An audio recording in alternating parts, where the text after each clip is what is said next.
Assalamualaikum warahmatullahi wabarakatuh. Kam jirtan kabajamtootaaf jaalatamtoonni hordoftoonni barsiisa Oromoo alhamdulillah naga kooti nageenyi kiyya kan jaalalaa kan kabajaadhaa bakka jirtan maratti naagahu. Egaa daawwattootan kiyyaa viidiyoo irraa kana keessatti waa'ee barumsaa osoo hin taane waa'ee barnaamija sweet koonii san barnaamija adeemsan yookiin sochii namaatiin maallaqa namaaf kaffalu san yeroo darbee isin barsiiseen ture waa'ee isaatan waan tokko tokko irraa isiniif dubbatu barbaade jechuudha.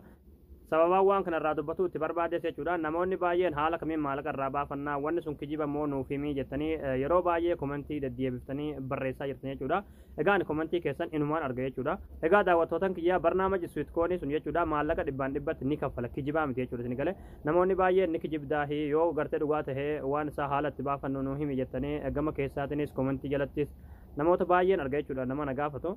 Garuu asirratti wanni beekuu qabdan waan isin ibsu tokkoon qaba jechuudha. Asirratti na dhaggeeffadha jechuudha. Egaa daawwattootan kiyyaa barnaamijichi dhugatti inuma kaffala jechuudha isin galee. Garuu haalli itti kaffaluun ni jira jechuudha. Haalli itti kaffaluus akkumaan yeroo darbee maqaa isiniif dhahe PayPal irratti kan kaffalu jechuudha isin galee.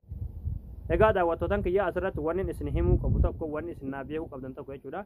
Ani waan kijibaa gonkumaayyuu YouTube channel kiyya irratti hin maxxansu jechuudha isiniif hin maxxansu jechuudha isin galee.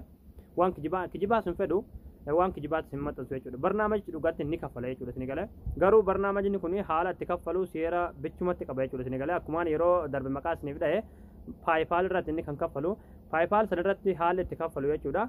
Akkumaan isinin jedhe tokkoffaa $100 olii qabaachuu qabdanii. Hordoftoota nama follow isin godhe nama 100 qabaachuu qabdan jechuudha isin galee bakka PayPal san isiniif baasuudhaaf jechuudha isin galee. Maallaqa hanga feetanuu qabaadhaa 200 300 kumaas qabaadhaa jechuudha irraa isin galee. Garuu namni 100 akkaawuntii isin bantan san irratti jechuudha follow isin godhuu qaba jechuudha isin galee bakka follow ni qaba yoo keessa deemtanii ilaaltan jechuudha amma isinitti agarsiisuu barbaadan jechuudha isin galee. So barnaamijni kana barbaada jechuudha maallaqni hanga fedhee waa ta'uti garuu akkuma isiniin jedhe namni 100 yeroo follow isin godhe jechuudha bakka PayPal san isinii baase jechuudha ofumaaf isinii baase jechuudha isin galee. As gaditti yoo argatanii jiraatan jechuudha waa baay'ee tarreessee kaa jira waa 4 moo 5tu jira jechuudha isin galee. Waa 4 moo 5tu jira jechuudha isin galee. Akkaawuntii keessan irra profaayilii keessan irra kottaatiin nama follow isin godhe laalaadhaan namallee follow godha jechuudha isin galee. Ana hanga ammatti jechuudha namni follow na godhe nama 20 qofaadha jechuudha isin galee. Kanaafuu namni 100 follow na godhu malee haalli isin agarsiisu tokkollee hin jiru jechuudha isin galee.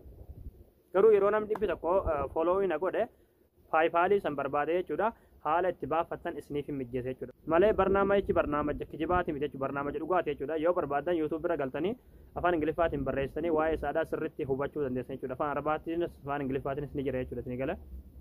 Malee daawwattootan kiyyaa ani gonkumaayyuu isin hin kijibu jechuudha. Waan hunda fuula keessan durattan akka isiniif galutti haala isiniif galuun isin barsiisu ture jechuudha isin galee.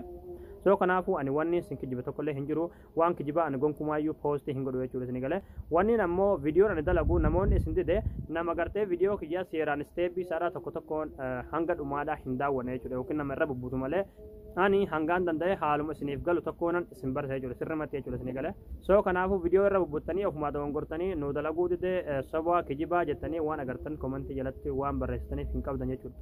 Ani waan sobaa tokko inuma hin maxxansu jechuudha chaanaala kiyya irratti jechuudha isin galee. Ani gaafii keessanis ilaalee viidiyoo isiniif hangaan danda'e qopheessutan jira jechuudha. Gaafii keessan qofa irratti jechuudha ani kan hin xiyyeeffadhu jechuudha isin galee. Waan nama keenya ni fayyada waan agartee saba kiyya ni fayyada jee tokko jechuudha waan dhugaa ta'e tokko ofumaa'uu yeroon arga jechuudha itti yaadee maxxansutan jira jechuudha. Waan kijibaa takkaa YouTube chaanaala kiyya irratti hin maxxansine hanga irraallee hin maxxansine gara fuuldurallee nama hin maxxansuu miti jechuudha isin galee. Egaa daawwattootan kiyyaa viidiyoo kana caalaa isinitti hin dheeressu ani yeroo namni 100 follow na godhe jechuudha.